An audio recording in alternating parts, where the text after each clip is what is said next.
வணக்கம். நம்ம செஷன் ஆரம்பிப்போம். முதல்ல நந்தினி ஆரம்பிச்சதும் அப்படியே போகலாம். So the first thing, I mean, people have been asking us about the title, which is Breaking Form to Build Narrative, and why is it breaking form? So I think right from the very inception of Mr. Charu Nivedita's career, he has been breaking form. It's something you have intentionally done. Maybe you can start by speaking a little bit about that. Breaking form. Okay. Breaking form அப்படிங்கிறத French ஸ்ட்ரக்சரலிசத்தில் டீகன்ஸ்ட்ரக்ஷன்னு சொல்லுவாங்க. Braking form அப்படிங்கிறத jack Derrida டீகன்ஸ்ட்ரக்ஷன்னு சொல்லுவார். Deconstruction ஏன் சொல்கிறோம், அல்லது braking ஃபார்ம்னா என்ன? நமக்கு கிடைச்சிருக்கிற தத்துவங்கள், கோட்பாடுகள், சிந்தனைகள் எல்லாமே ஒரு ஸ்ட்ரக்சராக தான் இருக்கு. அந்த ஸ்ட்ரக்சரில் நீங்கள் ஒரு முக்கோணம் போட்டிங்கன்னா அதில் டாப்பில் இருக்கிறது தான் அந்த பவரை என்ன சொல்கிறது, அவங்க மேலே செலுத்திக்கிட்டே இருக்கிறது. அந்த பவர், அதிகாரம்னு தமிழில் சொல்கிறது. இப்போ ஃபேமிலிங்கிறது ஒரு ஸ்ட்ரக்சர், ஸ்கூல், பிரிசன். இப்போ ஃபேமிலியில் பேட்ரியார்கல் சொசைட்டி, அந்த பேட்ரியார்க் அல்லது மேட்ரியார்க், அது அப்பாவாக இருக்கணும்னு அவசியம் இல்லை, அம்மாவாக கூட இருக்கலாம். கணவன் மனைவி, ஆண் பெண் உறவுல கூட ஒரு இடத்துல இருந்து பவர் வரும். நம்ம அது மாஸ்டர் ஸ்லேவ். இப்போ என்ன எடுத்துங்க, நான் ஆத்தர், நீங்கள் ரீடர். அப்போ இங்கேருந்து ஒரு பவர் உங்ககிட்ட செலுத்தப்படுது. அப்போ என்ன ஆகுதுன்னா, இதுவரைக்குமான 3000 வருஷத்து கல்ச்சுரல், பொலிட்டிக்கல், சோஷியலாஜிக்கல், சோஷியல் எல்லா இதுலையும் பார்த்தீங்கன்னா இந்த பவர் தான் ஆப்ரேட் ஆகுது. அதனால தான் ரொலான் பார்த் ஆத்தர் இஸ் டெட்னு சொன்னார். அப்போ ஆத்தர் இஸ் டெட். அப்போ சாரு நிவேதிதாவோட டெக்ஸ்ட்ல மட்டும், அல்லது அவரோட டெக்ஸ்ட்ல நீங்க இந்த பவர் விளையாடுறத அல்லது ஜெனரேட் ஆகிறத, செலுத்தப்படுறத நீங்க பார்க்க மாட்டீங்க. That is why my text are very open ended. You can enter into it, create a new text according to your wish or ideology or anything. அதனால தான் என்னோட டெக்ஸ்ட்லாம் ஓப்பன் எண்டடாக இருக்கு, போஸ்ட் மாடர்னாக இருக்கு. போஸ்ட் மாடர்ன்கிறது ஒரு ஸ்டைல் இல்லை, ஒரு genre இல்லை. Karl Marx எப்படி ஒரு மனுஷன் இன்னொரு மனுஷனை சுரண்டக்கூடாதுன்னு ஒரு கண்டுபிடிப்பை சொன்னாரோ, எப்படி ஒரு பூமியில ஒரு ஆகர்ஷண சக்தி இருக்கு, கிராவிடேஷனல் பவர் ஃபோர்ஸ் இருக்கு அப்படின்னு கண்டுபிடிச்சாங்களோ, அந்த மாதிரி அதிகாரம்ங்கிறது, பவர்ங்கிறது இருக்கக்கூடாது ஒரு மனுஷனுக்கும் இன்னொரு மனுஷனுக்கும் இடையில, அல்லது சொசைட்டிக்கும் ஒரு இண்டிவிஜுவலுக்கும் இடையில. ரிலிஜன் எடுத்துக்கிட்டீங்கன்னா அங்க மத குரு, ஒரு நாட்டோட தலைவர், பிரைம் மினிஸ்டர். அந்த பிரைம் மினிஸ்டரே நீங்க சூத்ரன், அதனால ராமர் சிலையை நீங்க பிரதிஷ்டை பண்ணக்கூடாது அப்படின்னு 4 மத குருக்கள் சொல்றாங்கன்னா தட் இஸ் பவர். அங்க பிரைம் மினிஸ்டர் கூட சாதாரண ஆளாயிடுறாரு. அப்ப அந்த பவரை ஆஸ் அ ரைட்டர் நான் உங்க மேல செலுத்தும் போதுதான் இதெல்லாம் நான் தத்துவத்தின் மூலமா தான் கண்டுபிடிச்சேன். This is called breaking form. அது டீகன்ஸ்ட்ரக்ஷன். அப்ப இந்த பவரை அடிச்சு செதச்சிரு, டீகன்ஸ்ட்ரக்ட் பண்ணிடு. அதனால தான் ஆத்தர் இஸ் டெட். அதுதான் காரணம். அந்த டெக்ஸ்ட்டை அப்படி ஓப்பன் எண்டடா உங்ககிட்ட, அதாவது என் ப்ராடக்டா கொடுக்கறது இல்லை. இது அப்படியே உங்களுக்கு ஒரு ரா மெட்டீரியலா கொடுக்கறது. அவுரங்கசீப் பார்த்தாலும் அப்படிதான் இருக்கும். அதுல நம்ம டிரான்ஸ்லேட்டர் நந்தினியை டிரான்ஸ்லேட்டர் மட்டும் சொல்லக்கூடாது. இஸ் ரைட்டர், நாவல்லாம் இருக்காங்க, நிறைய புக்ஸ், இன்னும் இப்போ கூட நாவல் எழுதிட்டு இருக்காங்க. அதனால நான் என்னோட எல்லாத்தையும் அவங்க தலையில சுமத்துறதுக்கே ரொம்ப தயங்குவேன். அப்ப நான் என்ன சொன்னேன், நந்தினி நீ உள்ள வா, இந்த டெக்ஸ்டுக்குள்ள நீ உள்ள வந்துரு. டிரான்ஸ்லேட்டர்னா என்ன, டிரான்ஸ்லேட்டரும் ஆத்தரும் பார்த்துக்கவே மாட்டாங்க, பேசிக்கவும் மாட்டாங்க. நான் என்ன சொன்னேன், டெக்ஸ்டே உன்னோடது தான், பூந்து விளையாடுன்ட்டேன். அவங்க உடனே அது உள்ள ஒரு கேரக்டராகவே ஆயிட்டாங்க. ஸோ இதுதான் பிரேக்கிங் ஃபார்ம். இது வெறும் ஸ்டைல் கிடையாதுங்கிறத மட்டும் நல்லா புரிஞ்சுக்குங்க. இது ஒரு மிக முக்கியமான நம்ம வாழ்வை இன்னும் கொஞ்சம் மேம்படுத்துறதுக்கு, நீங்க பாருங்க ஃபேமிலியில அப்பா நம்மளை வந்து கண்ட்ரோல் பண்ணுவாரு, குழந்தைங்க தான் இன்னைக்கு மோஸ்ட் எக்ஸ்ப்ளாய்டட். அப்போ நான் பவர் பத்தி பேசிக்கிட்டே இருக்கேன் நந்தினி, பவர் பத்தி தான் பேசிக்கிட்டே இருக்கேன். அதை தான் இந்த இதுவும் வந்து இப்போ இருக்கு. அதனால நம்ம பர்சனல் லெவல்லையா இருக்கட்டும், சொசைட்டியில் இருக்கட்டும், அந்த பவரை வந்து நம்ம ப்ராக்டிஸ் பண்ணவே கூடாது. நம்ம மீது யாரும் பவரை நம்ம செலுத்த அனுமதிக்கவும் கூடாது. அதுதான் ஃப்ரீடம். ஸோ இதோட இந்த பிரேக்கிங் ஃபார்ம் அப்படிங்கிறதுக்கான ஒரு விளக்கத்தை நான் கொடுத்துட்டதா நினைக்கிறேன். So to summarize that briefly for those who don't speak Tamil, what he says is, you know, when we go back to Jacques Derrida and Roland Barthes, who in France spoke about the idea of structuralism and of deconstruction. So he says all of our inceptions, all of our thoughts, all of the restrictions we impose on ourselves are contained within a structure. And let's say you draw a triangle within that structure. What is on top, the figure of authority, becomes a controlling one, becomes a figure of power.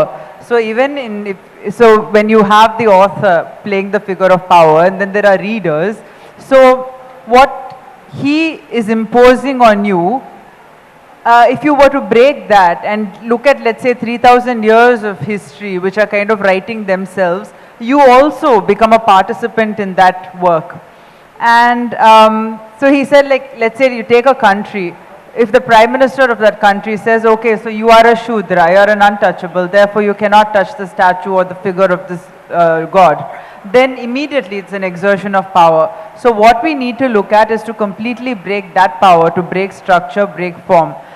So when it came to translating his text, he told me, you know, you don't be a translator, don't be somebody who just receives it and puts it out there. You come in, do what you want with it, which is also his call to the audience, that you are part of this text, it's yours to do what you'd like to do with it.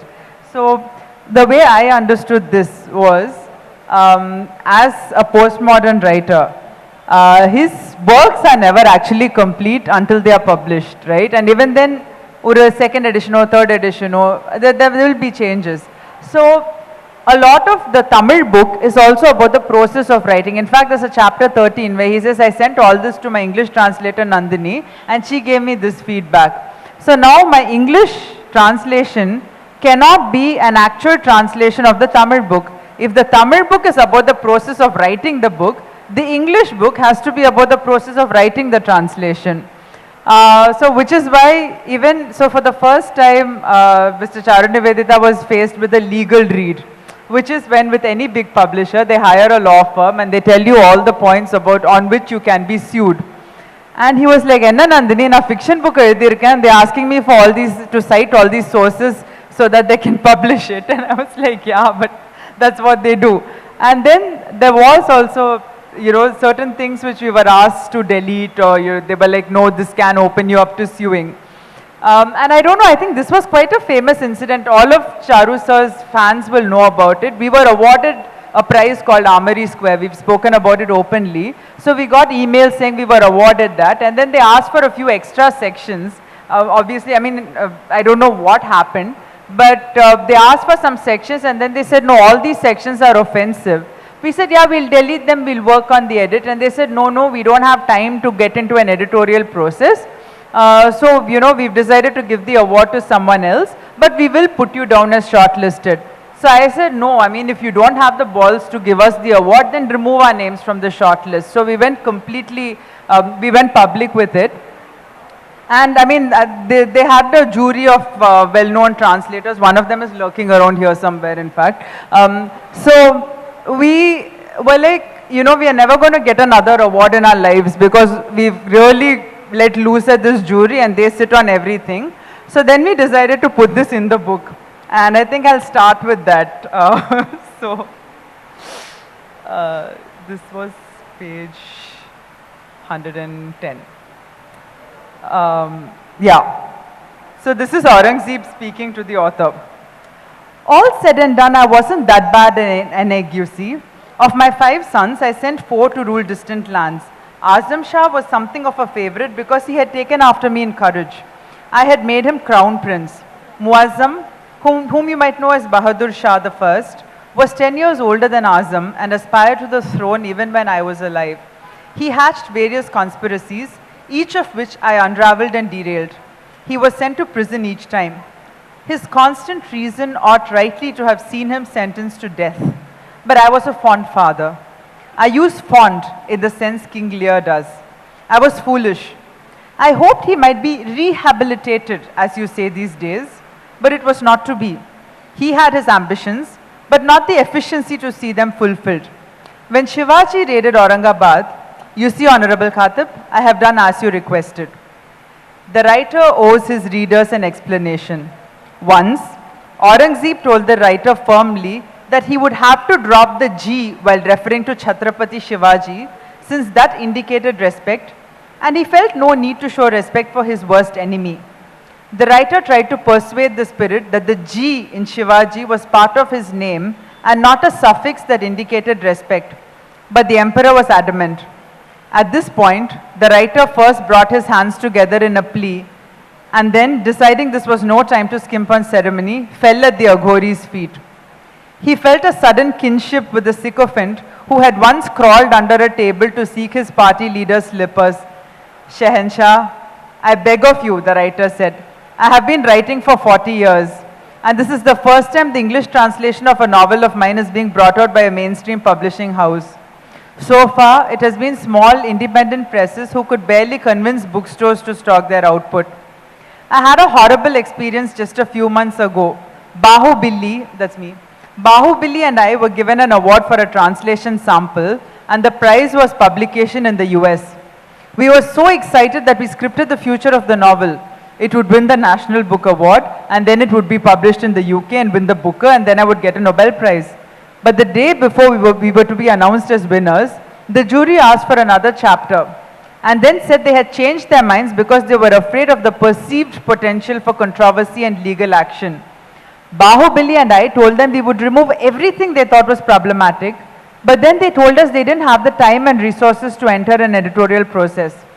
Then Bahubali turned Bhadrakali and fumed on Twitter, and they finally wrote an explanation on their website and then sent us a legal threat asking us not to speak about the withdrawal of the award anymore.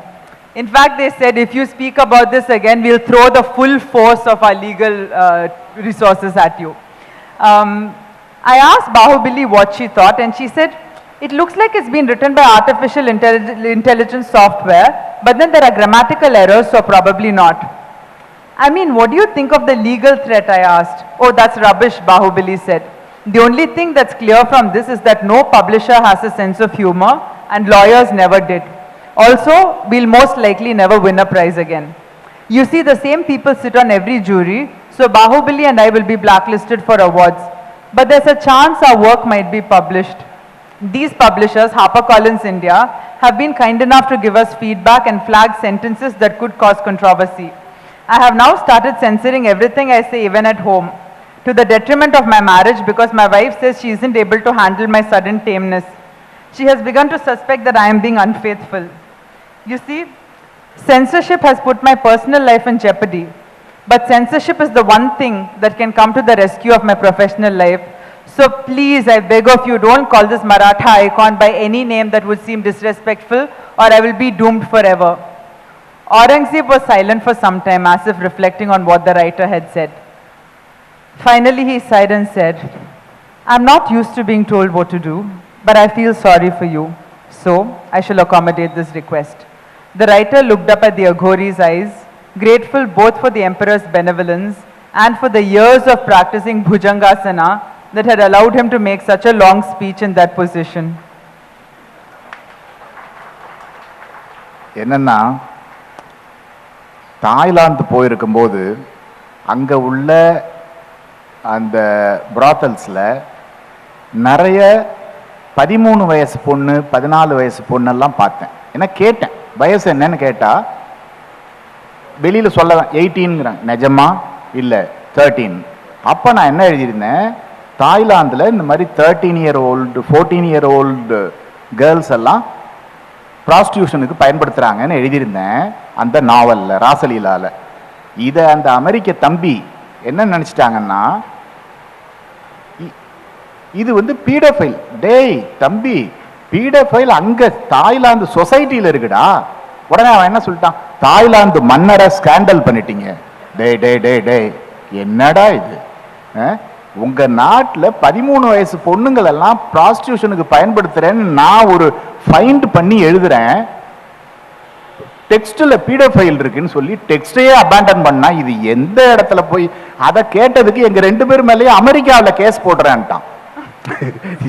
நான் மட்டும் ஒரு அம்பானி மாதிரி இருந்திருந்தேன்னா அல்லது ஹாருக்கி முராகான் மாதிரி இருந்திருந்தேன்னா போடு அமெரிக்காவில் கேஸ, 2 பேரும் போய் நடத்திட்டு வர்றோம்னு சொல்லியிருப்பேன். ஸோ எதுக்கு சொல்றேன், இந்த மாதிரி தான் நம்ம லைஃபே வந்து பேசலாமா? நான் இது வரைக்கும் டிரான்ஸ்லேட் பண்ணிடுறேன். So what he's saying is when he went to Thailand in the brothels, there were girls who were 13, 14 years old, and he knows this because he asked how old they were and they all said 18. And then he said, really? And they said, no, 13. And he wrote about this in Rasaleelai. It's based on real experience. So then, this was all fiction, saying that there were, you know, I mean, the book is one of fiction, but the judges of that prize said this is pedophilia. And he was like, dude, I mean, I'm speaking about this problem in the country. I'm calling out the fact that minor children are being used in brothels for sex. And you call this pedophilia, what kind of nonsense is that? And then there's actually a hilarious sentence in the book where he says, what can the king of Thailand do? After all, the economy of Thailand runs on sex. And they said that he has scandalized and calumniated the king. So he says he's not able to control this aspect of his country. How can you accuse me of this? And then for just saying this, they threatened to put a case against us in the US. And he said if he were like Ambani, he'd have said, yeah, put the case and we'll go there and fight it. But unfortunately, things are as they are. We have to fight just to get our royalties, and therefore we can't afford the tickets to go there and fight the case. So, அப்புறம் ஒரு சில விஷயங்களை நான் உங்களோட, ஏன்னா நீங்கள் எல்லாம் எனக்கு புதுசாக இருக்கீங்க, என் பேரையும் நீங்கள் புதுசாக தான் கேள்விப்பட்டிருப்பீங்க, டைமும் கொஞ்சம் ரொம்ப ஷார்ட்டாக இருக்குது. இந்த பிரேக்கிங் ஃபார்ம் அப்படிங்கிறதுல என்னென்னா, என்னோட லைஃபே வந்து ஒரு ஒரு டெக்ஸ்டாக தான். ஏன்னா ஒரு ஆட்டோ ஃபிக்ஷன் தான் நான் தொடர்ந்து எழுதிட்டுருக்கேன் 25 வயசுலேருந்து. என்னோட லைஃபே வந்து ஒரு டெக்ஸ்டாக நான் வந்து உங்ககிட்ட கொடுத்துக்கிட்டு இருக்கேன். அது எப்படி அந்த லைஃபே டிரான்ஸ்கிரசிவாக இருக்குது, டெக்ஸ்ட் மட்டும் டிரான்ஸ்கிரசிவ் இல்லை. ஏன்னா ஒரு கட்டத்தில் நான் வந்து என்னோட கவர்மெண்ட் ஜாபை விட்டுட்டு அப்ஸ்காண்ட் ஆகி ஒரு பெட்டி தீஃபாக இருக்க வேண்டிய நிலைமை வந்துச்சு. அது எப்படி வந்துச்சுன்னா, அப்போல்லாம் எனக்கு வந்து கோவிலில் வந்து அன்னதானம் கொடுக்குறாங்கன்னு தெரியாது. தெரிஞ்சிருந்துச்சுன்னா நான் பட்னி கிடந்திருக்க மாட்டேன். அப்புறமா தான் தெரிஞ்சுது இந்தியா பூராவும் கோவில்களில் உணவு இலவசமாக கொடுக்குறாங்கன்னு. எனக்கு தெரியாது. அப்போது நான் பனகல் பார்க்கில் ஒரு 4 நாள் 5 நாள் பட்டினியில் அப்படியே செத்து போகிற மாதிரி படுத்து கிடக்கிறேன். அப்போ வந்து பக்கத்தில் அந்த நம்ம திருமூலர் தெரியும்ல உங்களுக்கு, அவர் வந்து அருகம்புல்லு சாப்பிட்டா 10 நாள் கூட பசி தாங்கலாம் அப்படின்னு சொல்லி, அதனால பக்கத்தில் உள்ள அருகம்புல்ல அப்படியே அரை மயக்கத்தில் அப்படியே மெல்றேன். அதில் ஒரே டாக் யூரின் ஸ்மெல்லு வந்து அப்படியே, சாரி நிறைய பேருக்கு வாமிட் வர மாதிரி இருக்கும், கொஞ்சம் பொறுத்துக்குங்க. ஏன்னா இதெல்லாம் டிரான்ஸ்கிரசிவ் லைஃபோட அந்த டெக்ஸ்ட், அது எல்லாமே லைஃபும் டெக்ஸ்ட்டும் அப்படி கலந்தது. ஸோ வாமிட் பண்ணிட்டு இருக்கேன். அப்போ பக்கத்தில் இப்போ நான் சொல்ல போகிறது இன்னும் குரூரமாக இருக்கும், தயவு செஞ்சு பொறுத்துக்குங்க. ஒரு நாய் அது அப்படியே செத்து போகிற மாதிரி இருந்துச்சு பட்னியில். அந்த நாய் வந்து எதையோ முறுக்கு மாதிரி மெல்லுது. அது பார்த்தா காஞ்சு போன மனித நரகல். மன்னிச்சுங்க இதெல்லாம் சொல்கிறதுக்காக. காஞ்சு போன மனித நரகலை முறுக்கு மாதிரி திங்குது. அப்போ டிசைட் பண்ண நாம் வந்து பிக் பாக்கெட் அடிக்கலாம் அப்படின்ட்டு. அப்போ தான் போய் பசி தாங்க முடியாமல் ஒரு 1 இயருக்கு வந்து ஒரு பெட்டி தீஃபா பிக் பாக்கெட்டாக இருந்தேன். அப்போ ஒரு நாள் நான் அந்த கடையில், அப்போ நான் கன்னிமாரால தான் ஃபுல்லாக உட்காந்துருப்பேன். பசிக்கும் போது வந்து பஸ்ஸில் ஏறி அந்த வேலையை செய்வேன். அப்போ நான் ஒரு நாள் பிளேடு வாங்கும்போது அந்த பிளேடு அந்த பேக்கெட் வந்து பேக் வந்து நல்ல அப்படியே புதுசாக இருக்குது. பிரிக்கும் போது உள்ள பிளேடு இல்லை. அது எனக்கு ஒரு காஃப்காவோட மொமெண்ட் மாதிரி இருந்துச்சு. அப்போ அதை விட்டுட்டு ஐ பிகேம் எ கேட்டமைட். ஏன்னா அதை நான் தமிழில் சொல்ல முடியாது, தமிழில் சொல்கிறதுக்கு அது வார்த்தை இல்லை. I became a catamite. It went on for 1 or 2 years. அப்போ பை காட்ஸ் கிரேஸ் அல்லது வேற எப்படி வேணாலும் சொல்லலாம், I am a strong believer of God. அப்போ ஒரு உமன் என்னோட வாழ்க்கையில் வந்தா. அதுக்கப்புறம் he made me as a clerk again, ஒரு ஆர்டினரி கிளார்க் மாதிரி ஆயிட்டேன். ஸோ இது எல்லாத்தையும் என்னோட நாவல் தேகம்ங்கிறதுல எழுதியிருந்தேன். என்ன ட்ராஜிக் இதுன்னா, ஐ எம் 70 now, அந்த தேகம் எழுதி 20 வருஷம் ஆச்சு, இன்னமுமே டிரான்ஸ்லேட் ஆகலை. இதெல்லாம் எப்போ டிரான்ஸ்லேட் ஆகும்? நான் வந்து காமராஜ் ஹாலில் வந்து புக் ரிலீஸ் ஃபங்க்ஷன் வைக்கிற ஆளுன்னா இங்கே, அப்போனா தமிழில் நான் ஒரு சூப்பர் ஸ்டார்னு அர்த்தம். ஆனால் பெங்களூரில் போய் புக் சைனிங்க்கு உட்காந்தா ஒருத்தருக்கு கூட தெரியல. ஒரு கான்ட்ரவர்சி இருக்கணும், இல்லைன்னா அவார்டு கிடைக்கணும். அந்த தேகம் கார்பஸ்ன்னு ஒரு இங்கிலீஷில் பண்ணலாம். அதில் நான் அப்புறம் கேட்டமைட்டாக இருந்ததும் அந்த பெண் வர்றதுக்கு முன்னால் ஒரு தக் லைஃப்னு இப்போ சொல்கிறோம்ல, ஒரு தக்கு கிட்ட ஃப்ரெண்டாக இருந்தேன், அடியாளா இல்லை. அந்த தக்கை நான் ஒரு 10 வருஷத்துக்கு முன்னாடி, ஒரு 15 வருஷத்துக்கு முன்னாடி ரொம்ப நாள் கழித்து ஃபோன் பண்ணி, எப்படி பையா இருக்கீங்க, நாங்கள் அதை பையான்னு தான் கூப்பிடுவோம், எப்படி பையா இருக்கீங்கன்னா, இப்போ நான் எஜுகேஷனிஸ்டாக இருக்கேன், 5-6 காலேஜ் வச்சுருக்கேன், விசி ஆயிடுவேன் சீக்கிரம், வாங்க பையா சாப்பிடும் நம்ம பார்க்கலாம் அப்படின்னு. அது எல்லாம் தேகத்தோட நாவலோட எண்டில் இருக்குது. அந்த பையா யாருன்னு சொன்னால் மிரண்டு போயிடுவீங்க. ரியல் கேரக்டர் அதுதான். அந்த லைஃப் தான் டிரான்ஸ்கிரசிவ் டெக்ஸ்டா மாறிக்கிட்டே இருக்கு. I'll translate so far. So he's spoken about this idea of breaking form. So his entire life has been a journey of breaking form. So he had a government job. He has also said there are many of you who don't know him, who don't know his life, who haven't read his books, who are seeing him for the first time. And we don't have too much time. So he's going to summarize some things, and I'm going to make a summary of that summary so that we can read more of the book. But then, so he said he's lived a very transgressive life from being a clerk in the government. He absconded from his job because that story is in Thegam. It's also in Rasaleelai in some parts, fictionalized versions. And then he had to resort to various ways. He said he didn't know that temples gave free food. So he became a petty thief, a pickpocket, just so that he could feed himself. And this was after someone told him that if you ate wheat grass, you wouldn't feel hungry for a week. And when he tried it, it had this taste of dog urine. And then he saw a dying dog feeding on remnants of a human body. And he said, this is not what's going to happen to me. So if I have to resort to pickpocketry, I will. And at one point, he had to resort to various other things which were even worse, harmful to him. And a lady entered his life at this point and sort of saved him from that and installed him as a clerk. But at one point he was sort of one of the henchmen of a thug, and he used to call him Bhaiya. So about 10-15 years ago, he was speaking about how in Tamil, when he has book release functions, he held at Kamarajar Arangam, which as many of you know is one of the largest halls in the city. So he is a superstar in his language, but so many of his works are yet to be translated, and therefore because the reach is so minimal, in Bangalore at the Lit Fest, there was no one to come line up for his autographs because no one knew of him. So at 70, this is the life he's leading. And unless there's a controversy, that's how the book industry works. Unless there's a controversy or some chance shot to fame or an award, and even awards, like we said, there's so much gatekeeping, there's really no way one can make it. So he was saying when he called this Bhaiya some 10-15 years ago, he said, how are you? He says, yeah, I'm well, now I've become an educationist. So I'll stop there. There's just one thing that I want to read, which I've realized that none of you knows how the writer met Aurangzeb in the book. So let me read this one thing, also in honor of Dr. Shashi Tharoor, whose session will shortly clash with ours and for which many of you will leave, I'm sure.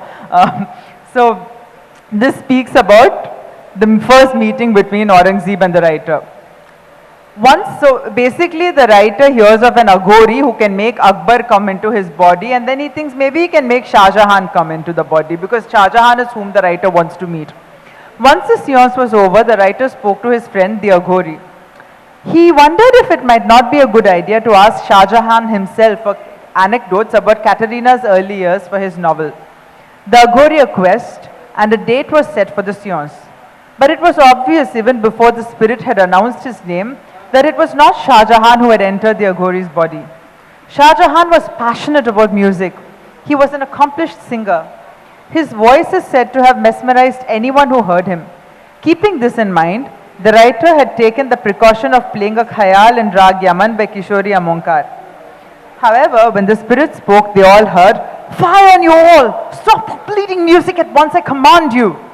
At first, they looked around the room for Shashi Tharoor. The voice, or to be more specific, the accent and wording, had suggested he might have made a sudden appearance, not the order itself.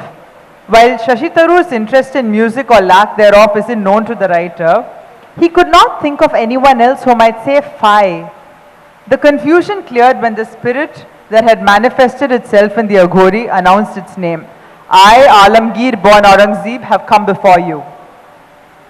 Fresh confusion, however. The writer did not think Aurangzeb knew English, let alone the words "fie" and "bleeding." The spirit looked at him through the Aghori's eyes. "I know English well and some French too, but we shall cross that bridge when it presents itself. We have a long journey together." Which brought the writer to the more pertinent issue. Why had Aurangzeb arrived in Shah Jahan's stead, and what was this journey they were to embark on, crossing bridges at the former's will? Even before the writer could ask, Aurangzeb took it upon himself to explain. This is the gist of what he said in an elaborate monologue. There is much misinformation in history about Aurangzeb, in the belief that by telling a writer his true story, these errors may be corrected. He had told his father he would go in his stead. And I am going to move a little bit, Permit me a diversion here. At this point, the writer couldn't help thinking, "Adappavi, it was bad enough that you kept your father under house arrest when he was alive. Even after having passed into the spirit world, must you be a usurper?" Okay transgressive writing பற்றி நான் இன்னும் கொஞ்சம் ஒன்று ரெண்டு விஷயங்களை சொல்லலாம்னு நினைக்கிறேன். என்னோட வாசிப்பில் மகாபாரதம் ஒரு டிரான்ஸ்கிரசிவ் ஃபிக்ஷன் தான். ஆனால் அதில் என்ன பிரச்சனைன்னா, அந்த நெரேட்டிவ் வந்து டிரான்ஸ்கிரசிவாக இருக்காது, அது கிளாசிக்கலாக இருக்கும். ஆனால் என்னோட டெக்ஸ்டில் நெரேட்டிவும் டிரான்ஸ்கிரசிவ் இருக்கும். அதுதான் வித்தியாசம். இதை வந்து உலக இலக்கியத்திலேயே எழுதுகிறவங்க ஒன்று ரெண்டு பேர் தான் இருக்காங்க.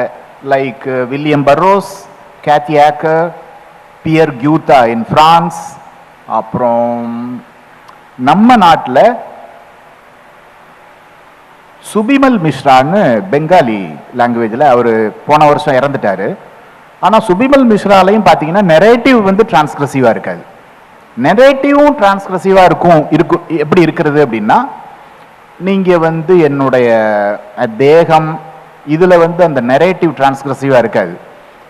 தேகம், ராசலீலா, 0 டிகிரி இந்த மாதிரி நாவல்களை நீங்கள் மார்ஜினல் மேன் எஸ்பெஷலி அந்த மார்ஜினல் மேன்லாம் வந்து இப்போ நம்ம ஹாருகி முராகாமியை லட்சக்கணக்கான பேர் நம்ம இந்தியாவில் படிக்கிறோம்.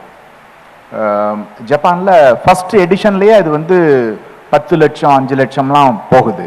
ஆனால் நம்ம ஒரு டிரான்ஸ்கிரசிவ் ஃபிக்ஷனுக்கு வந்து நீங்கள் உங்களோட லைஃபையே அதில் போட்டாகணும்.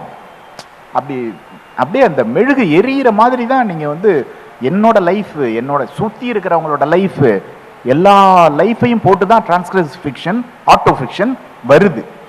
அப்போது 1-2 பேர் எழுதும்போது அது ஏன் வந்து இன்னும் இங்கிலீஷில் டிரான்ஸ்லேட் ஆகலை, நோ ஒன் நோஸ், அது அப்படியே புதஞ்சு போயிடுது இல்லையா? அது ஒரு ரொம்ப வருத்தத்தை தருது. So he says there are a couple of things he'd like to say about transgressive fiction, which is there are very few people in the world who write. So he says Mahabharata, according to him, is transgressive as a story, but the narrative in itself is not transgressive. The difference between that and his writing is that the narrative in his writing is transgressive, not so much in this novel, but in Rasaleelai and Thegam, which has not yet, neither of which has been translated. I am working on the translation of Rasaleelai now. But across the world, there are very few people whose writing is transgressive. Examples are William Burroughs, Cathy Decker. In French, I would like to, Pierre Gyutta. I've not heard of him, I'm sorry. And in India, of course, there was Shubhimal Mishra, who passed away last year. So he says that, so when you have a transgressive narrative, you literally have to throw your life into it, like burn it as wax and fire, not just your life, but the lives of those around you. And when you put so much of yourself into something, why is it not translated? Why do we not have the kind of reception? Like Haruki Murakami, there are lakhs of people in this country who read him. The first edition of his book sells 5 to 10 lakh copies in Japan.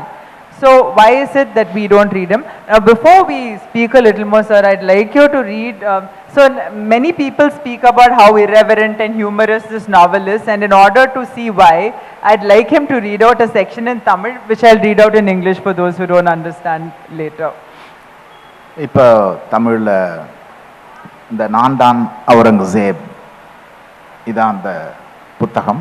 இதிலிருந்து ஒரு சின்ன passage ஒரு 5 minutes படிக்கிறேன்.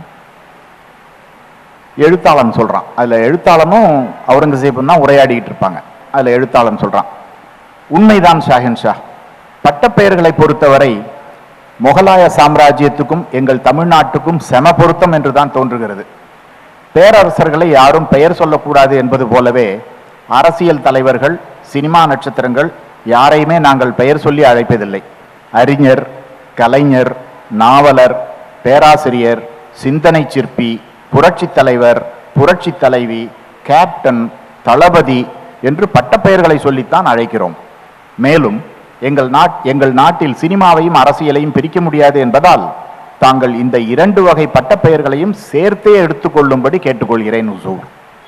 நடிகர் திலகம், நவரச நாயகன், புரட்சி தமிழன், புரட்சி தளபதி, இளைய தளபதி, பவர் ஸ்டார், வைகை புயல், தல, கவிப்பேரரசு, உலக நாயகன். பாருங்கள், உங்கள் பட்டப்பெயரையே உருவி விட்டார்கள். நீங்கள் தானே ஆலம்கீர். ஆலம்கீர் என்றால் உலக நாயகன். ஆச்சரியம் என்னவென்றால் ஆள் பார்க்கவும் உங்களை போல்தான் இருப்பார். I'd like to read this out because I'll finish it. அந்த நகைச்சுவை, அந்த ஹிலேரி, அந்த அப்படியே பட்டப்பெயர் ஆலம்கீர் இப்ப பேசுறாரு. பட்டப்பெயர்களில் புரட்சி புரட்சி என்று வருகிறதே, இப்போதுதான் மக்களாட்சி என்ற ஒரு மட்டமான விஷயம் வந்து உலகத்தை ஆட்டி படைத்துக் கொண்டிருக்கிறதே, அதில் எப்படி புரட்சியும் தளபதியும் வர முடியும்? ஒருவேளை பாகிஸ்தானோடும் சீனாவோடும் பங்களாதேஷோடும் சண்டை போட்டு வீரப்பதக்கம் பெற்றவர்களைத்தான் சினிமாவிலும் அரசியலிலும் சேர்த்துக் கொள்வீர்களோ? அப்படியும் தளபதி பட்டத்தை புரிந்து கொள்கிறேன், ஆனால் புரட்சி எப்படி மக்களாட்சியில் சாத்தியம்? எழுத்தாளன், அதாவது ஹுசூர், தமிழர்களாகிய நாங்கள் யதார்த்தத்தை விட யதார்த்தத்தை போல் தெரியும் விஷயங்களுக்கு தான் அதிக மதிப்பு கொடுப்போம். இன்னொன்று, நாங்களாகவே அனுபவித்து பார்ப்பதை விட பிறர் அனுபவிப்பதையே ரசிப்போம். இந்த மனோபாவத்தை நவீன உளவியலாளர்கள் வாயரிசம் என்கிறார்கள். வாயரிசம். உதாரணமாக, தேசத்துக்காக நாங்கள் ஒரு துரும்பை கூட கிள்ளி போட மாட்டோம். ஆனால் ரிப்பப்ளிக் டே வந்துச்சுன்னா ஒரு பேட்ஜ் அணிஞ்சுக்குவோம். ஆனால் வீரபாண்டிய கட்டபொம்மன், கப்பலோட்டிய தமிழன் போன்ற படங்களில் எங்கள் நடிகர் திலகம் நடிக்கும் போது நாங்களே வீரபாண்டிய கட்டபொம்மனாகவும் கப்பலோட்டிய தமிழனாகவும் மாறிவிடுவோம். ஆனால் நிஜ வாழ்க்கையில் என் மகனோ மகளோ இராணுவத்தில் சேருகிறேன் என்று சொன்னால், மடப்பயல உனக்கு பைத்தியமா பிடிச்சிருச்சு என்று திட்டி அமெரிக்காவுக்கு போய் டாலரில் சம்பாதிக்க பாடுறா என்று அறிவுரை சொல்வோம். இன்னொருவர் புரட்சி தலைவர். அவர் எங்களின் புரட்சிகர உணர்வுக்கான குறியீடு. எங்கள் நாட்டில் துப்புரவு பணி செய்யும் தொழிலாளிக்கு மாத ஊதியம் 7000 ரூபாய். ஆனால் மற்ற மத்தியதர வர்க்கத்தினரின் மாத ஊதியம் குறைந்தபட்சம் 70,000. அந்த துப்புரவு தொழிலாளி தன் பிள்ளைகளை எப்படி படிக்க வைக்க முடியும்? இதையெல்லாம் மாற்ற வேண்டும் என்று சொன்னவர் கார்ல் மார்க்ஸ். அவரை நீங்கள் உங்களுடைய ஆவி உலகத்தில் சந்தித்திருப்பீர்களே. உங்கள் காலத்துக்கு பிறகு பிறந்தவர். எல்லா மனிதர்களும் சமம், யாரும் யாரையும் சுரண்டக்கூடாது என்றெல்லாம் புதுவிதமாக சிந்தனை செய்தார். இன்னும் கொஞ்சம் தான். ஆலம்கீர், அதைத்தானே நானும் செய்தேன். மதிப்புக்குரிய காத்திப் அவர்களே, மக்களிடம் வரி வசூல் செய்து மக்களுக்கு தேவையானதை கொடுத்தேன். எனக்கென்று எதுவுமே எடுத்துக்கொள்ளவில்லையே. தொப்பி தைத்து அதில் வந்த கூலி பணத்தில் தானே சாப்பிட்டேன். எழுத்தாளன், ஆனால் உங்கள் கருத்தை எதிர்த்தால் கண்களை தோண்டி விடுவீர்கள் அல்லது யானை காலில் இடறி விடுவீர்கள். அதெல்லாம் மனித விரோதம் என்கிறார் கார்ல் மார்க்ஸ். ஆலம்கீர், அப்படியானால் அவர் ஒரு மூடனாகத்தான் இருக்க வேண்டும். சமூக விரோதிகளை கொல்லாமல் என்ன செய்வதாம்? எழுத்தாளன், வேண்டாம் ஹுசூர், நாம் புரட்சி தலைவர் பற்றி பேசிக் கொண்டிருந்தோம், அந்த விஷயத்துக்கே செல்வோம். எங்கள் புரட்சி தலைவர் ஏன் புரட்சி தலைவர் என்றால், நாடோடி மன்னன் என்ற படத்தில் அவர் கார்ல் மார்க்சின் கம்யூனிஸ்ட் அறிக்கையே தன்னுடைய அரசியல் கோட்பாடாக சொன்னார். கார்ல் மார்க்ஸ் பெயரை சொல்ல மாட்டார், சொன்னால் அவரை என்கவுண்டரில் போட்டு தள்ளிவிடுவோம். அதனால் கார்ல் மார்க்ஸ் பெயரை சொல்லாமல் கம்யூனிஸ்ட் அறிக்கையில் கார்ல் மார்க்ஸ் சொன்னதையெல்லாம் தான் ஆட்சிக்கு வந்தால் செய்வேன் என்று சூளுரைத்தார் எங்கள் புரட்சி தலைவர். என்கவுண்டர், போட்டு தள்ளுவது, இதெல்லாம் புரியவில்லையே. ஆலம்கீர் எழுத்தாளம், சிம்பிள் ஹுசூர், நீங்கள் பேரரசர், தலையை வெட்டி ஊருக்கு நடுவே கம்பத்தில் நட்டு வைப்பீர்கள், அதெல்லாம் ஜனநாயகத்தில் சாத்தியப்படாது என்பதால் கமுக்கமாக போலீஸை விட்டு தீர்த்து கட்டி விடுவோம். குற்றவாளி எங்களை சுட வந்தான், நாங்கள் திருப்பி சுட்டோம், தீர்ந்தது கதை. கட்டை விரல் நகத்தினால் நெற்றியில் ஒரு கீறலை போட்டுக்கொண்டால் குற்றவாளி சுட்ட அடையாளத்துக்கு ஆயிற்று, புரிந்தது. ஆனால் கம்யூனிஸ்ட் கட்சி அறிக்கை என்ன சொல்கிறது? அதில் எதை உங்கள் புரட்சி தலைவர் செய்து காட்டுவதாக சூளுரைத்தார்? உழைப்பவனுக்கே நிலம் சொந்தம், அநியாயம், அக்கிரமம், அராஜகம், நிலம் மொத்தமும் பேரரசனுக்கு அல்லவா சொந்தம்? மன்னியுங்கள் ஹுசூர், அது முடியாட்சியில் நடப்பது குடியாட்சி. ஆனால் குடியாட்சி என்ற பெயர் போட்டுக் கொண்டாலும் இங்கே இப்போதும் முடியாட்சி தான் நடந்து கொண்டிருக்கிறது என்று வைத்துக் கொள்ளுங்கள். பண்ணையார்கள் எல்லாம் குறுநில மன்னர்கள், இப்படியே படிப்படியாக மேலே போகும். இதைத்தான் ஒழித்து கட்டி உழைப்பவர் எல்லோருக்கும் நிலத்தை சொந்தமாக்குவேன் என்று சூளுரைத்தார் எங்கள் புரட்சி தலைவர். இன்னும் கொஞ்சம் இருக்கு. ஆலம்கீர், உண்மையில் அது தேச துரோகம் அல்லவா? அந்த ஆளை சிரச்சேதம் செய்து தலையை ஊர் மத்தியில் மாட்டி வைக்க வேண்டாமா? இல்லை ஹுசூர், ஏற்கனவே சொன்னேனே, அதெல்லாம் குடியாட்சியில் சாத்தியமில்லை. புரட்சி தலைவரிடம் நாங்கள் ஆட்சியை ஒப்படைத்தோம். ஐயோ, அவர் சொன்னபடியே எல்லா நிலத்தையும் பிரித்து கொடுத்து விட்டாரா? ஹுசூர், நீங்கள் சமயங்களில் எங்கள் வைகை புயலை விட பயங்கரமாக காமெடி பண்ணுகிறீர்கள். புரட்சி தலைவர் ஆட்சிக்கு வந்தார், பள்ளி மாணவர்களுக்கு பல்பொடி வழங்கினார், செருப்பு வழங்கினார், எல்லோருக்கும் மதிய உணவு போட்டார். மனிதர் ரொம்ப நல்ல மாதிரி. ஏன் அதற்கு முன்னால் உங்கள் மாணவர்கள் பல் துலக்குவதில்லையா? So I'll translate this, and the thing was, there were so many lovely Tamil words which I wanted to retain. The same way his alliteration, I wanted to retain that. So when I read out this translation, you might see that has been done. But your highness has it right, Huzur. Not just Kalaignar, but other political chiefs and even film stars are not referred to by name. We only refer to them with titles such as Arinyar, Kalaignar, Navalar, Perasiriyar, Sindhanai Chirpi, Purachi Thalaivar, Purachi Thalaivi, Captain, Dalapati. I beg your pardon, Huzur, I see that these titles have bewildered you. Allow me to translate them for you. And I must acknowledge Shehan Karunatilaka. It was this idea in his Chinaman which struck me, where he translated Karunasi, he translated all the names of the Sri Lankan cricketers, and he said Karuna Sena, compassionate army, and I found that hilarious. So here's this effort. Arinyar, scholar. Kalaignar, artist. Navalar, tongue strong. Perasiriyar, professor. Sindhanai Chirpi, sculptor of thought. Purachi Thalaivar, leader of the revolution. Purachi Thalaivi, leaderess of the revolution. Captain, well, this needs no translation. Dalapati, general. Moreover, since cinema and politics cannot be separated in our land, I ask that you listen to this list of titles from both streams, Huzur. Nadigar Thegam, Navarasa Nayagan, Kadal Mannan, Purachi Tamilan, Purachi Talapati, Ilaya Dalapati, Power Star, Vaigai Puyal, Thalak, Kavi Perarasu, Ulaga Nayagan. I beg your pardon again, Huzur, I forget you cannot understand Tamil. Nadigar Thilagam, actor's icon. Navarasa Nayagan, Naindrasa hero. Kadal Mannan, love king. Purachi Tamilan, revolutionary Tamilian. Purachi Dalapati, revolutionary general. Ilaya Dalapati, young general. Power star, I'll Google him for you, Huzur. Vaigai Puyal, Vaigai storm. Tala head. Kavi Perarasu, poet emperor. Ulaga Nayagan, global hero. See, Huzur, they've even appropriated your title Alamgir. You are Alamgir, aren't you? Which means Ulaga Nayagan, he who rules the world. What's even more bizarre is that the man looks quite like you too. Honorable Katib, your titular names refer to Inkilab and Captain and General rather often. Now that this idiotic fad called democracy has taken over the world and shaken the very foundations of rule, how is there place for revolutionaries and generals? Perhaps it is the war heroes who have defended your nation against Pakistan and China and Bangladesh and won laurels for their role who find acceptance in cinema and politics. Right, in that case, I'll allow the title Dalapati makes some sense. But how can you have inqilab in a democracy? Huzur, you're the hero of this novel, but then the questions you ask demand elaborate answers. If I supply them, you will be relegated to the role of a supporting character, and I will be the chief storyteller. This will not do justice to the title of this novel, and so let me try keep my answers brief. There's an actor who is referred to as Nadigar Thegam. He is the one who has embodied 8 of the 9 rasas for an entire generation: Veeram, Hasyam, Karuna, Raudra, Bhayanaka, Bibhatsa, Adbudha, and Shanta.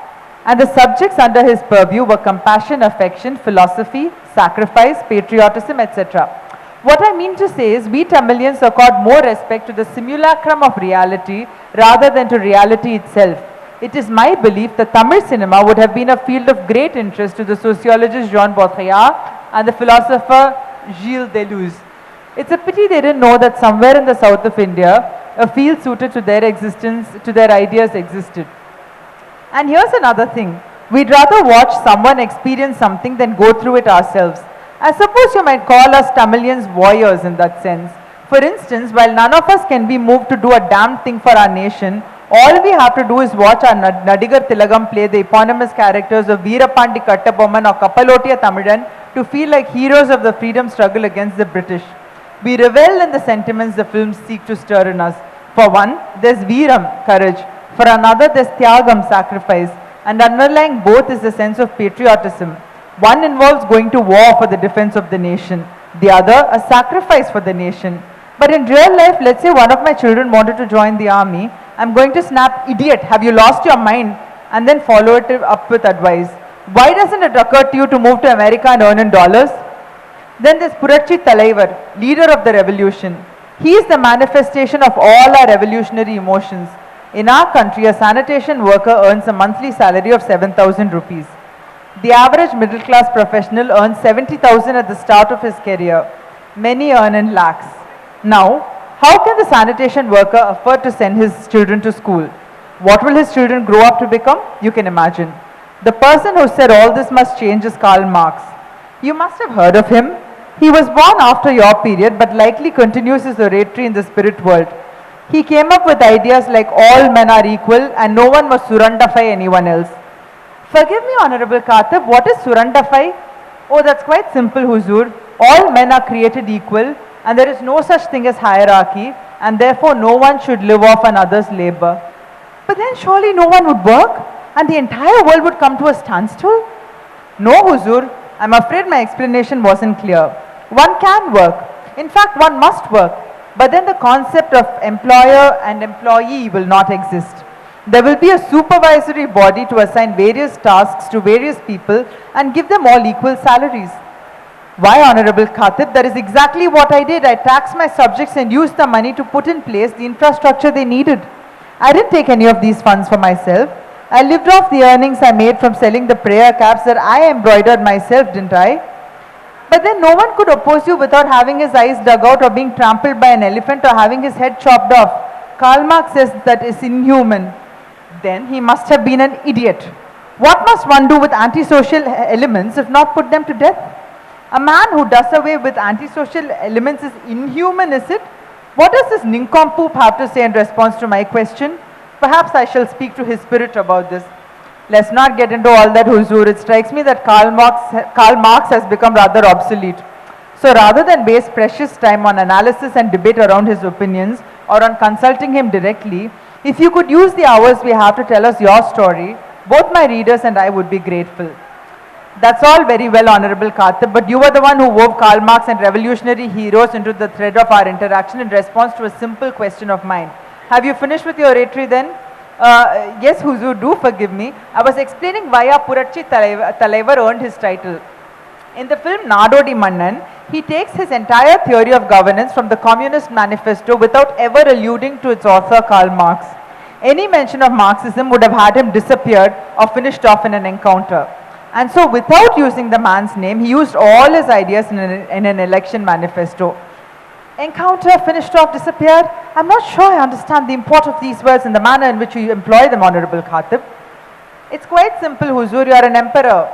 you could have a man beheaded and the offending head stuck on a pole in the city center as a warning to other prospective revolutionaries. Since that isn't quite feasible in a democracy, one has to have the police chase the man, claim he tried to attack them and that they had to kill him in defense, and finish him off quite laboriously. As evidence of the accused shooting at them, the cops might have to draw a scratch on their faces with a fingernail. Their own will do. Their own fingernail, I mean. Well, I'm not quite at sea with your terms anymore. I'm afraid the contents of the Communist Manifesto elude me. Which of its ideas did your Purachi Talaivar promise to implement? Land will go to the man who tills it. Injustice, iniquity, insubordination. Why this is anarchy? All the land belongs to the emperor, surely. Forgive me, Huzur, what you say would hold in a monarchy. But we live in a republic. That said, while we've named ourselves a republic, we can be said to be ruled by monarchs.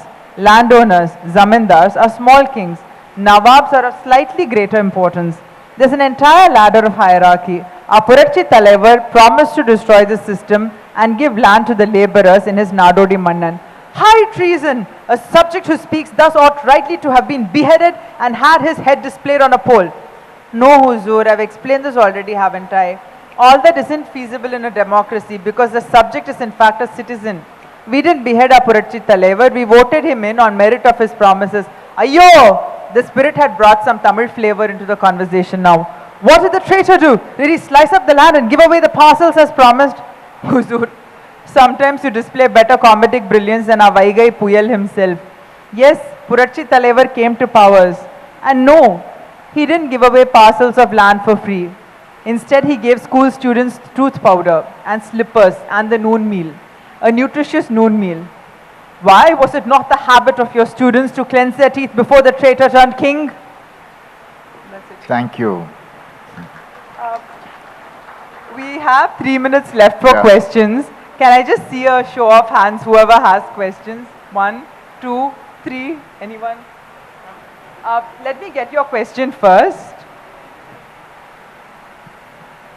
வணக்கம் sir, என்னோட பேர் அலிஃபா. என்னோட question என்னன்னா, ஒரு ஆண் ஒன்று சாதிச்சுட்டா அப்படிங்கும்போது அவனோட பாலினம் அங்கே மென்ஷன் ஆகிறது இல்லை. அதுவே ஒரு பெண் சாதிச்சுட்டாங்கும் போது இதை செஞ்ச முதல் பெண் அப்படின்னு வருது. இப்போ எப்படின்னா, விண்வெளிக்கு போன முதல் ஆண் ராகேஷ் சர்மா நம்ம சொல்றது இல்லை, அதே சமயம் விண்வெளிக்கு போன முதல் பெண் கல்பனா சாவ்லான்னு ஏன் சொல்கிறோம்? இதை ஒரு எழுத்தாளனா நீங்கள் இதுக்கு என்ன ரீசனாக இருக்கும்னு நினைக்கிறீங்க? So her question is, when men achieve something, it is not spoken of as unique, whereas when women do, it is. For instance, we don't say Rakesh Sharma was the first Indian to go into space, whereas we do say Kalpana Chawla was the first Indian woman to go into space. As a writer, what is your opinion on this? ஒரு ரொம்ப முக்கியமான ஒரு விஷயத்தை நான் சொல்லணும்னு நினச்சேன். Regional லாங்குவேஜஸில் இந்தியாவில் ரொம்ப முக்கியமான revolutionary things are going on.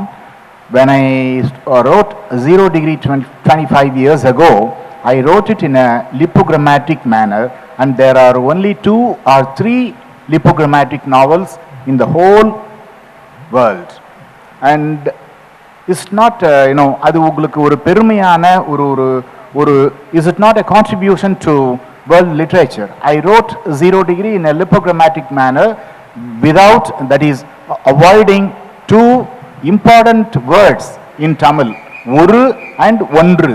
There is another novel in French, that is La Disparition by Georges Perec. When I wrote Zero Degree, I was not aware of Georges Perec and not aware of this La Disparition. He avoided the syllable in French. So ஏன் இதை சொல்கிறேன்னா, இது உங்களுக்கு பெருமை. இந்திய மொழிகள்லையே இப்படி லிப்போகிராமேட்டிக் நாவல் இல்லை, உலகத்திலேயே இல்லை. 3 நாவல் தான் இருக்கு. இதை யார் சொல்லணும்? இப்போ மோடி ஜப்பானுக்கு போனால் திருக்குறள் எடுத்துகிட்டு போகிறார் இல்லையா, அந்த மாதிரி ஒரு 25 இயர்ஸ்க்கு எகோ எழுதின இந்த Zero Degree இன்னும் லிப்போகிராமேட்டிக்காக டிரான்ஸ்லேட் ஆகலை. Is it not a shame? இது ஒரு ட்ரெஷர், இது உங்களோட ட்ரெஷர். புரியுதா நான் சொல்றது? விளங்கும்னு நினைக்கிறேன் இல்லையா? அது அந்த மாதிரி இங்கே நம்மளுடைய ட்ரெஷரே ரீஜனல் லாங்குவேஜில் நடக்கிறதுனால அந்த ட்ரெஷரே இல்லை. அவங்க கேட்ட கேள்விக்கு எனக்கு பதில் தெரியல, அதனால இதை சொல்ல மறந்ததுனாலையும் நான் இதை சொல்லணுங்கிறது ரொம்ப முக்கியமாக பட்டதுனாலையும், ஏன்னா எனக்கு நிறைய இந்த மாதிரி கொஸ்டின் ஆன்சர் செஷனில் வாசகர்களோட அல்லது ஆடியன்ஸோட கேள்விகளுக்கு நிறைய எனக்கு பதில் தெரியாது, 2 நாள் கழிச்சு தோணும், அப்போ நீங்கள் இருக்க மாட்டீங்க.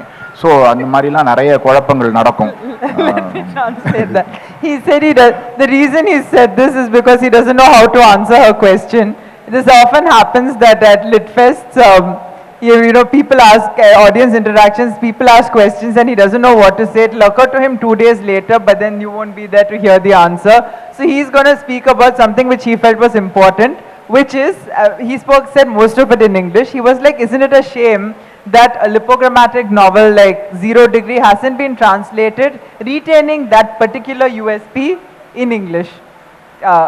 Your question and then the lady there. Yeah. இதுக்கு பதில் தெரியும்னு நினைக்கிறேன். You want to come? வணக்கம் சார், உங்கள் 2 பேருக்கும் கொஸ்டின் தான் இது. நான் வந்து இங்கிலீஷில் தான் படிச்சுட்டு இருக்கேன். நான் ஃபஸ்ட்டு எனக்கு தமிழ் வந்தாலும் அந்த இங்கிலீஷ் தான் வந்து நான் படிச்சுட்டு இருக்கேன். இப்போ என்னோட சந்தேகம் என்னென்னா, தமிழில் கண்டிப்பாக டிரான்ஸ்லேட்டர் உள்ளார வந்திருக்க வாய்ப்பு இருந்திருக்குமா என்னன்னு எனக்கு தெரியல. ஏன்னா இதில் வந்து டிரான்ஸ்லேட்டருங்கிறப்ப இங்கிலீஷ் டெக்ஸ்ட்டில் தான் டிரான்ஸ்லேட்டர் வர முடியும். அப்படி வந்து உலகத்திலே இப்படி வந்து ஒரு டெக்ஸ்ட்டுக்குள்ளே வந்து மொழிபெயர்க்கப்படுற டெக்ஸ்ட்டுக்குள்ளே அந்த டிரான்ஸ்லேட்டரும் வந்தது இதுதான் ஃபஸ்ட் டைமா? அது ஒரு கொஸ்டின். இன்னொன்று என்னென்னா, அப்படி டிரான்ஸ்லேட்டர் வந்ததுனால என்ன வித்தியாசம் அந்த தமிழுக்கும் இங்கிலீஷ்க்கும் இடையில இருக்குது? அப்புறம் வந்து இது வந்து ஒரு பார்க்குறப்பே தெரியும் உங்களுக்கு, அந்த இங்கிலீஷ் தமிழ் வந்து பெருசாக இருக்குது, இங்கிலீஷ் வந்து சின்னதாக இருக்குது. என்ன மாற்றங்கள் பண்ணியிருக்கீங்க? இதுதான் 3 தான் என்னோட question. I'll answer that very briefly. His question was, what are the, I mean, he's reading the English one, although Tamil is his first language, and he says, is this the first time a translator has come into the novel like this? And if so, what are the differences because of that? And third, the novel in English is a lot shorter than that in Tamil. So why is that? So very briefly, I don't think, I think this is a new experiment. I don't think any translation has been done like this before. So it is probably the first time in the world this is happening. The difference because of that is that, you know, both of us collaborated on it. I wrote a lot of, there are entire sections which I wrote and sent to him and said, sir, is this okay with you? And he said, yeah, it's fantastic, it's great and all of that. And there were sections which I asked him to write. For instance, all of you who read Charu sir's work know who Kokoroko is. But those of us who haven't read his work, or I mean the English readers, would not know who Kokoroko is, and this is the first novel in which he's being introduced. So our editor Rahul Soni, whom I must mention, in fact Rahul Soni changed the entire book really. He gave us so much feedback. He's the one who made me a character who is as prominent in the novel. He said why he's saying I'm the writer, but the translator Nandini Krishnan is mentioned. Why not the translator? And then I said, why not come up with a nickname like Bahubali? And the reason for that is there. But yeah, so he introduced a lot of changes. Yeah, like there were entire sections which we deleted because I said, look, a lot of this history is maybe not known to people who can't access English, but we've learnt all this history in the CBSE and ICSE board, so we don't need all that. So these so many pages can go away. And I think it's also the kind of paper that's been used because it was paperback, so they wanted to use a lighter paper. So that's also why it's slimmer. That I hope answers your question. There's just one last question there for, yeah.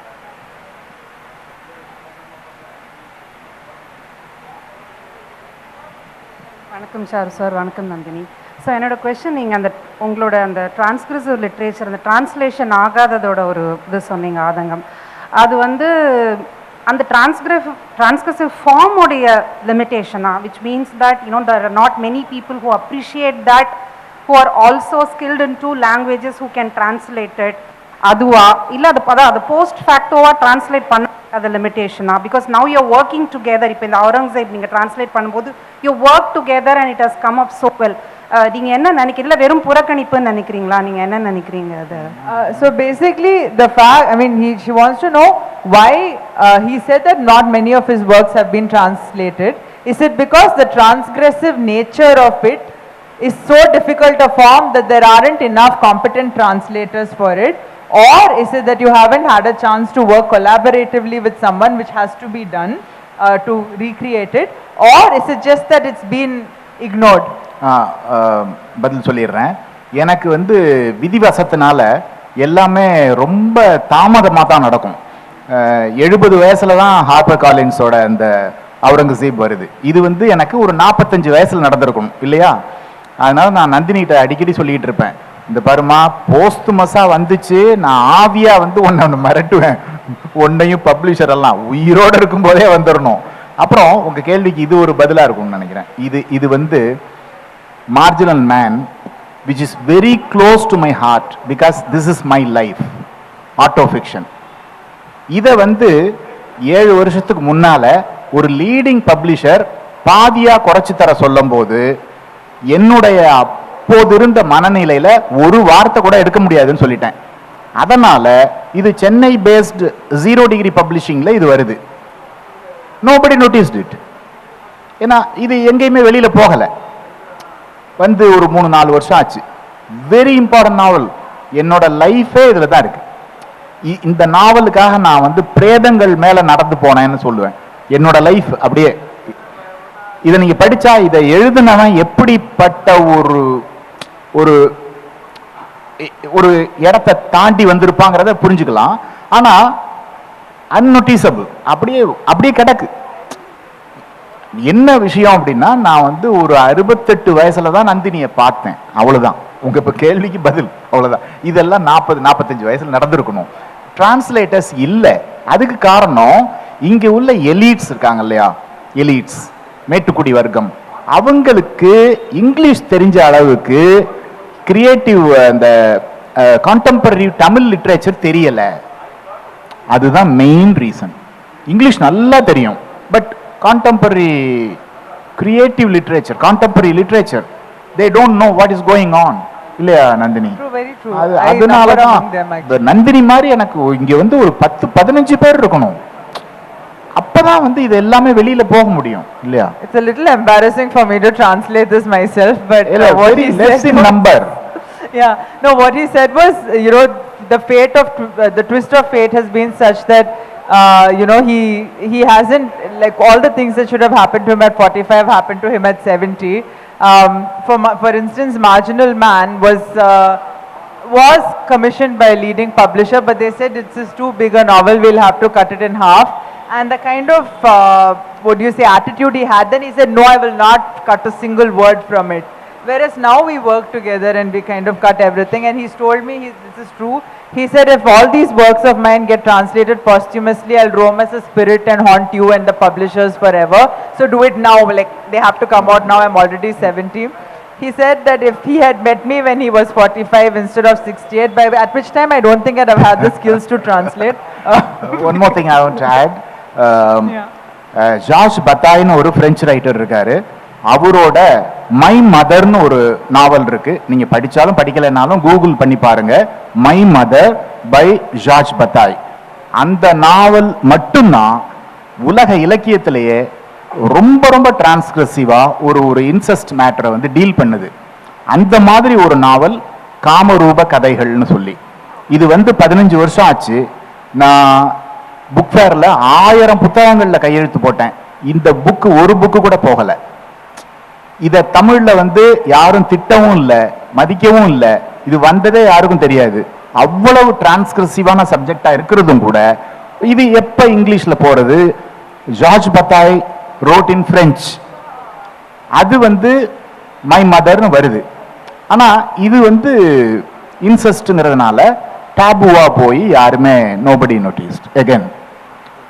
So I'm afraid I don't have time to translate it because we've transgressed on the next session now. So on that note, I'm sure there are many of you who have questions. I'd request you to, Mr. Charu Nivedita will be available for signings after. And the best way to trap an author into answering your questions is to buy his book and stand before him with a pen. So I'd encourage all of you to do that. Thank you very much for being here. Thank you so much. Thank you, Nandini. Thank you, sir.